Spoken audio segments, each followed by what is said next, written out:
நாராயண நாராயண ஜெய் ஜெய் கோவிந்த ஹரே. நாராயண நாராயண ஜெய் ஜெய் கோபால ஹரே. அனைவருக்கும் அன்பார்ந்த இனிய வணக்கம். எல்லோருக்கும் எப்பொழுதும் நல்ல நாளாக அமையட்டும்.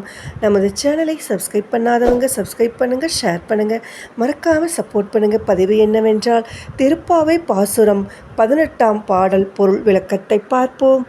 உந்து மதக்களிற்றன் போடாத தோல்வழியன் நந்த கோபாலன் மருமகளே நம்பின்னாய் கந்தம் கமழும் குழலிக்கடை திறவாய் பந்தெங்கும் கோழி அழைத்ததன் கான் மாதவி பந்தல் மேல் பல்கால் குயிலினங்கள் கூவினக்கான் பந்தார் விரலி உன் மைத்துனன் பேர்பாட செந்தாமரை கையால் சீரார் வளை ஒழிப்ப பந்து திறவாய் மகிழ்ந்தேலோர் எம்பாவாய்.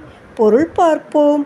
மதநீர் சிந்தும் யானைகளை உடையவனும் போரில் பின்வாங்காத தோல் வலிமை உடையவனுமான நந்தகோபரின் மருமகளே, நட்பின்னை பிராட்டியே, வாசனை சிந்தும் கூந்தலை உடையவளே, உன் வாசல் கதவை திற.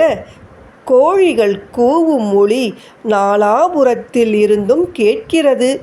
குறுக்கத்திக் கொடியின் மேல் அமர்ந்து குயில்கள் பாடத் துவங்கிவிட்டன.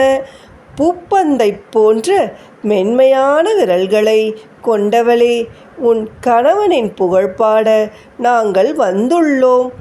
அளவு மாறாத உன் அழகிய வளையல்கள் ஒலிக்க செந்தாமரை கையால் உன் வாசல் கதவை திறந்தால் எங்கள் உள்ளம் மகிழ்ச்சி அடையும். விளக்கம். பெருமாள் கோயிலுக்கு போனால் நேராக சுவாமி சன்னதிக்கு போகக்கூடாது. தாயாரை முதலில் சேவிக்க வேண்டும்.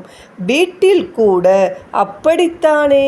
அப்பாவிடம் கோரிக்கை வைத்தால் எதற்கடா அதெல்லாம் என்று மீசையை முறுக்குவார். அதையே அம்மாவிடம் சொல்லி அப்பாவிடம் கேட்கச் சொன்னால் அதே கோரிக்கை 10 நிமிடத்தில் நிறைவேறிவிடும். இதுபோல் தான் நாராயணனிடம் ஒரு கோரிக்கை வைத்தால் அந்த மாயன் அவ்வளவு எளிதில் ஏற்க மாட்டான். அதையே தாயாரிடம் சொல்லி வைத்து விட்டால் அவனால் தப்பவே முடியாது. நரசிம்மனின் கோபத்தை கூட அடக்கியவள் அல்லவா அவள்? அதனால் கண்ணனின் மனைவி நட்பினையை எழுப்பி கண்ணனை எழுப்புகிறார்கள். பாவை நோன்பித்துடன் முடித்துக் கொள்கிறேன். நாளைக்கு 19ஆம் பாசுர பாடலை பார்க்கலாம். நன்றி, வணக்கம்.